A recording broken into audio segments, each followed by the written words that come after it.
scrutiny of the alleged references to Muhammad in the Bible as a prophet, they absolutely have no relation to the Prophet of Muhammad, nor prophesy his coming. Muhammad is not mentioned in the Old Testament. Muhammad is not mentioned anywhere from Genesis to Revelation. Muhammad is God's true messenger. That's a joke.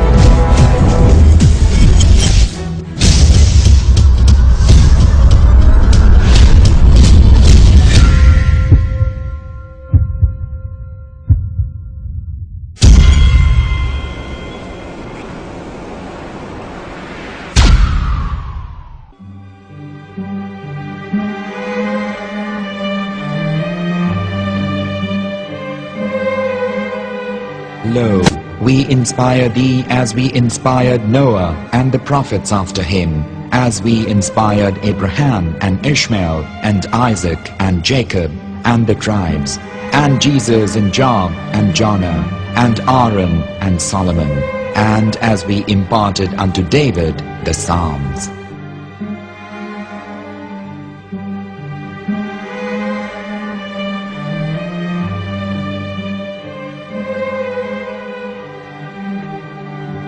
The verse we've just heard is from chapter 4 of the Quran. In the verse, God is affirming to humanity that Muhammad is indeed the recipient of a divine guidance, just as Noah, Abraham, and the rest of the prophets.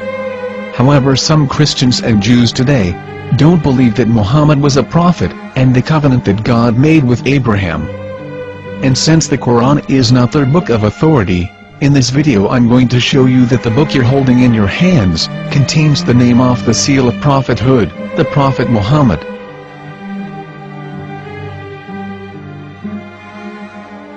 As known, the Old Testament was preserved in the Hebrew language. In the 5th chapter of the Shir HaShirim, which is one of the 5 Megillat or sacred scrolls that are part of the Hebrew Bible, or for short the Song of Solomon, as Christians know it today. That chapter is discussing someone. Jews will say it is discussing Solomon, while Christians will say it is discussing Jesus. Considering this is the Songs of Solomon, it would seem logical that it is discussing Solomon. The verses, describing this mystery man, have the narrator's speech conjugated in the feminine, meaning it is a woman who is describing this man. So it is possible that it is one of Solomon's wives discussing her husband Solomon. However, Christians assert that Jesus is being discussed, and that the chapter is describing a man who was not yet alive at that point. A prophecy.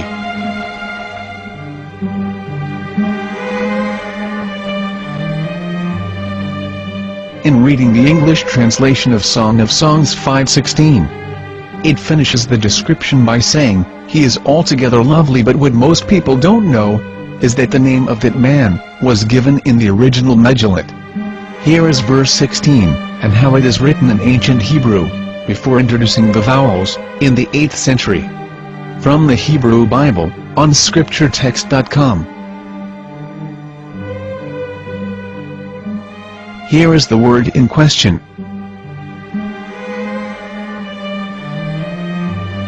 This word is made of 4 letters.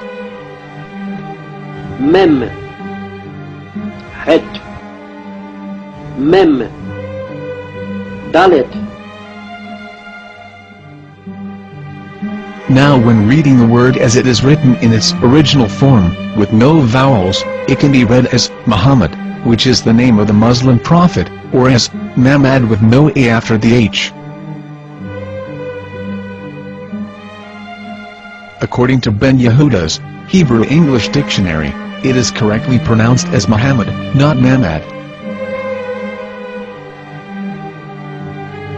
So how we're going to know for sure if it's pronounced as Muhammad, the Muslim prophet, or as Mamad, a random Hebrew word? The only way is to give the verse to a rabbi, and say to him, "Please read." Here is the Song of Songs 5:16, and how it is read by a rabbi from a Hebrew Jewish site. Please notice, the im in Hebrew is a plural of respect. חיכו ממתקים וכולו מחמדים, זה דודי וזרעי בנות ירושלים.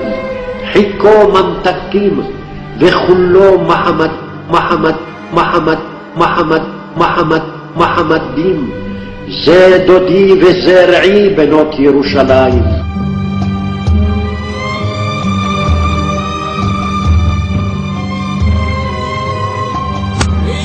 Coming out from the darkness, there are no other gods but God, and Muhammad is his messenger.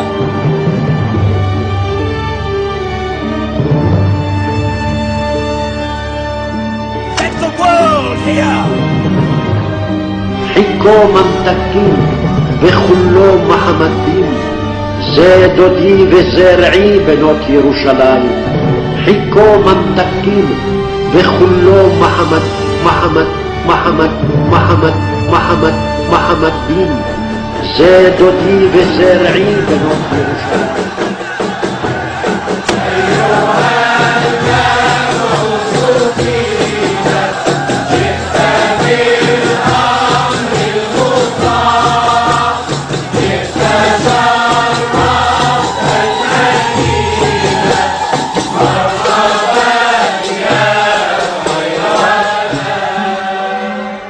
Here is the famous SDL translation tool, which includes a professional human translation, as well as an online translation. We're going to copy our Hebrew word of the Song of Songs, directly from the Jewish site.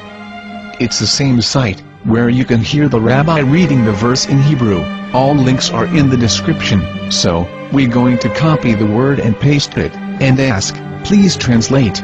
Are they going to translate the meaning of the name of that person? As the Bible translators did. Which is the praised and the lovely one, or are they going to keep the name as it is? Well, see it yourself. Here is the World Lingo Translator. The result is the same. It's Muhammad. You have no right. You have no right to translate names of people. Anybody. Your name should be retained. Mr. Black is Mr. Black, though he's white. You have no right to translate names of people. But they have been doing that. Muhammad Ibn, they translated as altogether lovely. But the word Muhammad is there in the Hebrew language. The word Muhammad is there in the Hebrew language.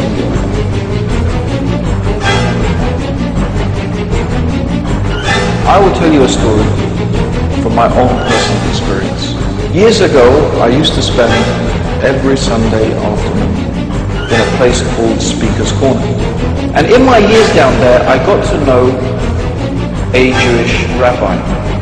He was a very nice man. He used to listen to me, and he was always very polite and talked about Islam in a very nice way. And one day, during one of our conversations, after some years, I thought that it was about time I should invite him to Islam. So I said to him, you know, my friend, we have been talking now for many years, and even you have admitted to me that Muhammad is a prophet. So why then do you not embrace Islam? He said to me, we Jews, we never change our religion. I said, but half of the rabbis of Medina became Muslim. He said, that is true, but still, we Jews never change our religion. I thought, what can I say to him? He looked at me and said, listen to me, my friend. God sent to us a prophet Moses, and we didn't even listen to him. Do you think we're going to listen to another prophet after him? From another tribe? From another people? When he said that, I had nothing left to say. He knew that Muhammad was a prophet. In fact, another rabbi also came up to me and he said to me, we know Muhammad is a prophet, and he quoted to me a passage from the Bible